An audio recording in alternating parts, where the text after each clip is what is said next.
నమస్తే welcome to 99 TV నేను అఖిల ఇక డీటెయిల్స్ చూస్తే తెలంగాణలో ప్రజాపాలన దరఖాస్తులు తీసుకుంటున్నారు ప్రభుత్వం అయితే దరఖాస్తులు అమ్ముతున్నారని వార్తలు వస్తున్నాయి దీనిపై సీఎం రేవంత్ రెడ్డి సీరియస్ అయ్యారు జనానికి అవసరమైనన్ని దరఖాస్తులను అందుబాటులో ఉంచాల్సిందేనని అధికారులను ఆదేశించారు రైతు బంధు పింఛన్లపై అపోహలను నమ్మొద్దని సీఎం చెప్పారు పాత లబ్ధిదారులందరికీ యథావిధిగా పథకాలు అందుతాయని రేవంత్ రెడ్డి చెప్పారు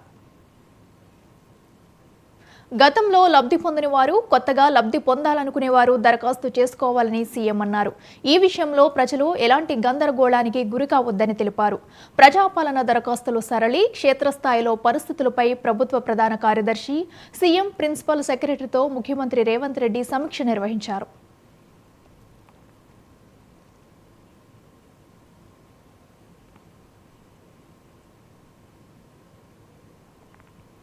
ఇక రాష్ట్రంలో ఈ నెల 28 నుంచి ప్రజాపాలన కార్యక్రమం ప్రారంభమైంది ఇప్పటి వరకు జరిగిన గ్రామ సభలు దరఖాస్తుల దరఖాస్తులు స్వీకరిస్తున్న విధానం ప్రజల్లో స్పందనకు సంబంధించి పూర్తి వివరాలు అధికారులను అడిగి తెలుసుకున్నారు దరఖాస్తుల కొరత లేకుండా అవసరమైనన్ని దరఖాస్తు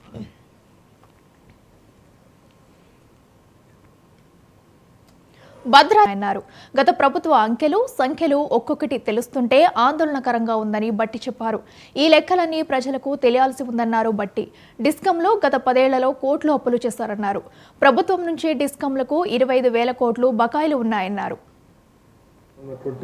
మేధావులు పాలకులు అభివృద్ధి చెందిన దేశాలన్నీ కూడా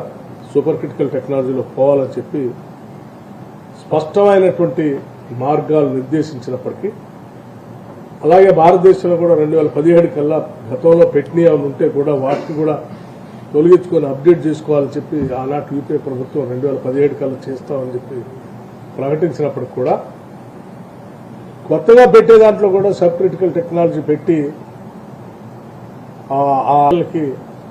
అఘాతం కలిగించేటట్టుగా పెట్టినటువంటి ఈ సబ్ క్రిటికల్ టెక్నాలజీతో పెట్టిన భద్రాద్రి పవర్ ప్రాజెక్టు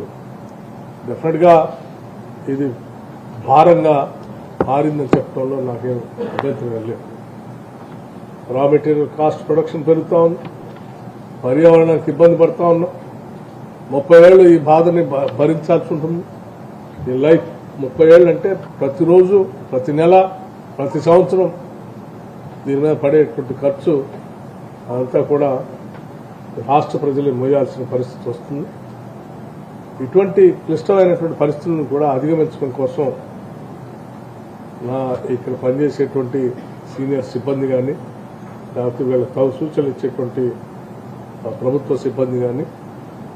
అధిగమించడం కోసం ఏ రకమైనటువంటి చర్యలు తీసుకోవాలో స్పష్టంగా వారికి కొన్ని మార్గదర్శకల కార్యక్రమాలని వారందరికీ చెప్పడం జరిగింది భవిష్యత్తులో వీటిని అధిగమించే కార్యక్రమం చేస్తామని చెప్పి మీ అందరికీ తెలియజేస్తూ ఈ కార్యక్రమంలో పాల్గొంచుకోవడానికి వచ్చినటువంటి మీ అందరికీ ఇక్కడ ఉన్నటువంటి